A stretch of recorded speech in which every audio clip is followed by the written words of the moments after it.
Inanna returns. Chapter 4. Enlil.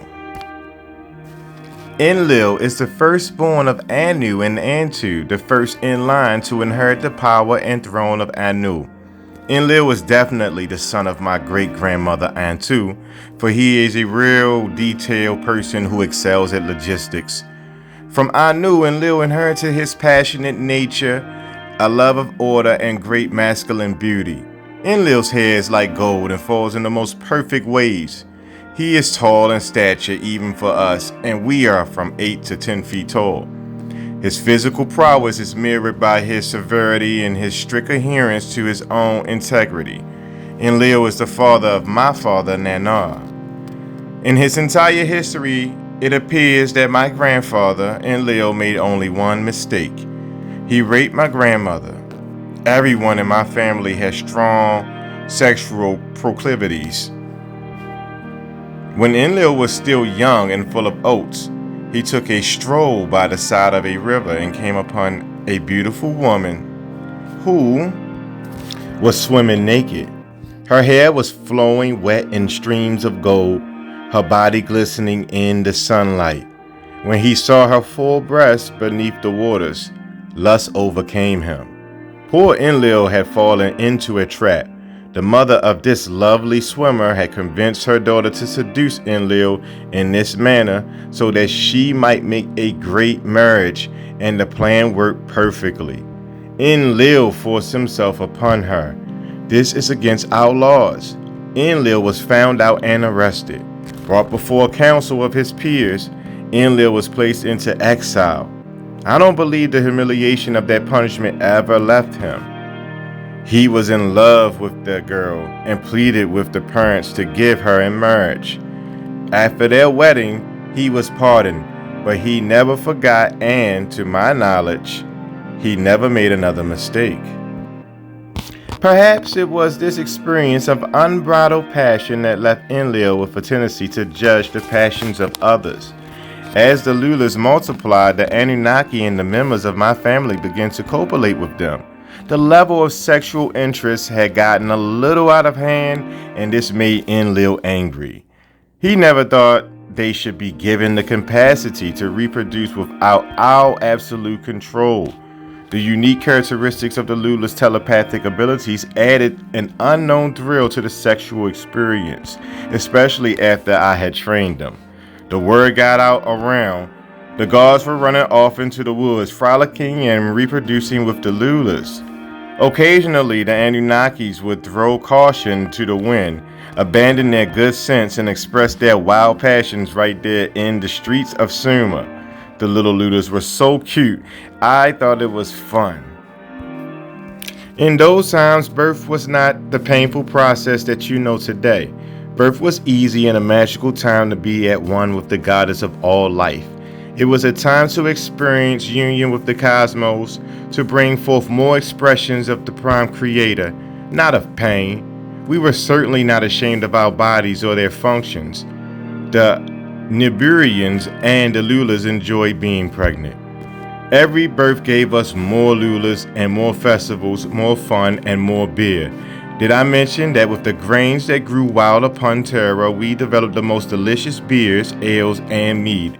We gave it to the Lulas as reward for their work, and we drank it ourselves. Enlil became more and more disturbed by the wanton copulation of the Anunnaki with the Lulas. He became obsessed, afraid that our genetic lineage were being corrupted by such uncontrolled crossbreeding, and he was angry at the proliferation of Lulas.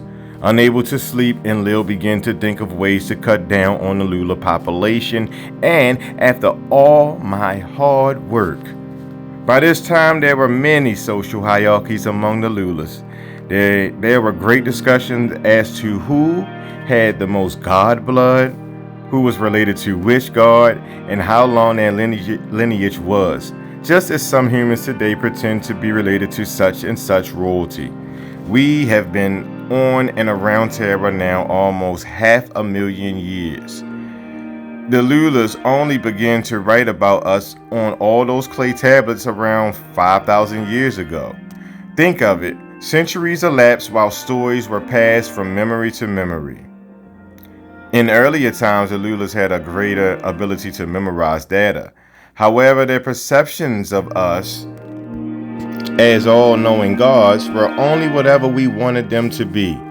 They were bred not to question, and those who did were shunned or killed. We required laborers and did not want the Lulas to become our equals. We kept them limited. The clay tablet records records only that which we allowed the scribes to write down.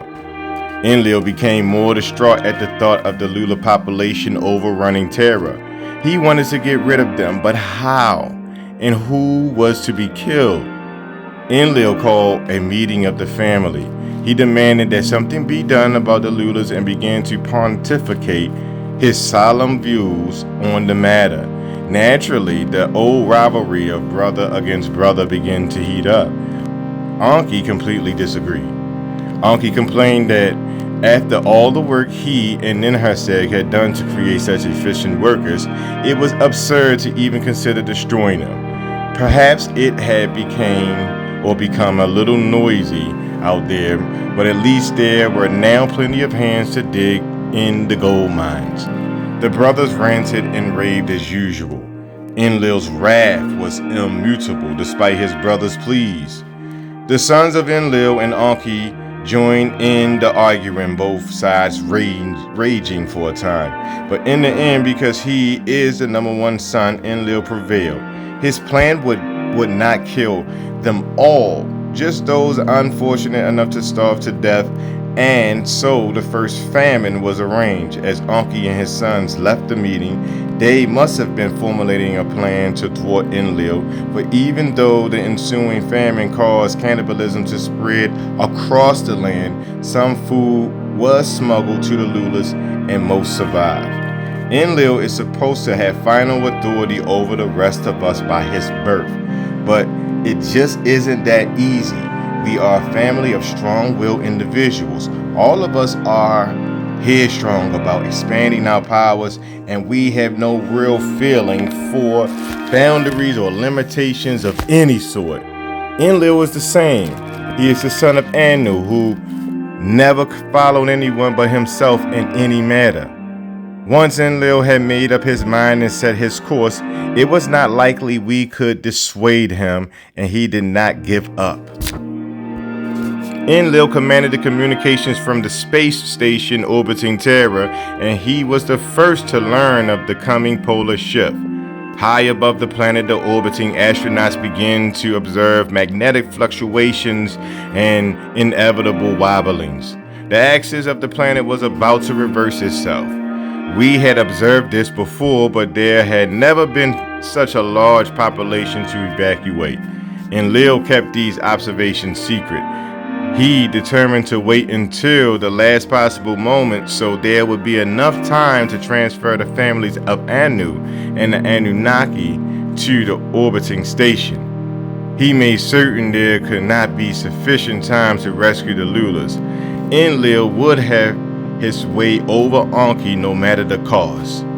The great flood came upon us all unexpectedly. Enki sent his pilot Matali to me from above. I had not even packed, I recall standing in my dressing rooms trying to decide what jewelry to take. I had so much lovely gold, lapis lazuli necklaces, bracelets of emerald and ivory. If I could only take a few more trunks on the shuttle. Matali was laughing at my frustration and advising me to hurry. I did not yet understand the severity of what was coming. I remember so vividly sitting in the shuttle crying in Ninhursag's arms. From the portals we could see waves after wave engulfing the plains of Terra and sweeping our precious Lulas into the deep. I had never before experienced loss, and I was not prepared to feel such grief. It was as if I too were drowning. In my heart, I could hear the cries of the desperate Lulas. In the eye of my mind, I saw the woman I had trained in my temples as priestesses clinging to the columns, praying to me of all things. But their prayers went unanswered as the waters submerged them in death, their white gowns floating for a brief moment in billowy puffs, and then all was gone. My heart broken, I had not known how much I loved the Lulas. I had not known a part of me would remain with them underneath the cruel deluge. Only Ninhursag seemed to share my sorrow. We wept in despair, and who would make us lovely ales to drink?